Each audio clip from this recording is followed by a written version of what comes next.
Na tuangazie kisa kingine cha kutamausha kule kaunti ya Kakamega, ambapo wakazi wanaoishi katika eneo la makaburini na viunga vyake katika kaunti ya Kakamega wanaitaka serikali ya kaunti hiyo kuhakikisha inawatuma maafisa wa usalama ili kufyeka na kuweka eneo hilo ambalo ni la kuzika wafu.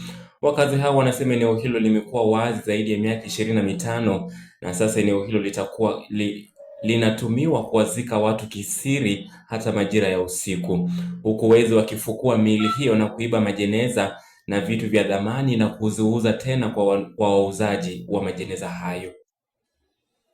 Umeshuhudia miili, unapata kaburi mtu amesikwa na baadaye unapata wametoa sanduku mkono inakusalamia. Hiyo inamaanisha nini? Unapata mwili inakusalamia kwa sababu jeneza imefanya nini? Imerudi.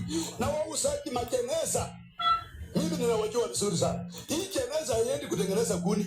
Hii jeneza inarudishwa kule, mnarudisha tena baadaye. Lakini hivi majuzi tumepata mtoto huko chini, umbwa walikuwa wamevuta mtoto, wanakula mtoto huko chini. Leo usiku wa kuamkia leo tena inapatikana mtu wamefukua hapa, wamemfukua, wamechukua kaburi. Sasa wizi ya majeneza imeanza hapa. Sisi tunashtukia hapo tu amezika. Tunashtukia hapo tu mtu amezikwa, hata hatujui wanazikanga wapi. Kwa sababu ni kichaka, inatakana ifiekwe. Nukiambia watu wafieke wanataka pesa. Unaweza pata mtu, saa yenye mtu anazikwa, watu ndio wamesimama wako wengi. Kumbe wako na lengo tofauti. Lakini wezi wote wanajificha hapa.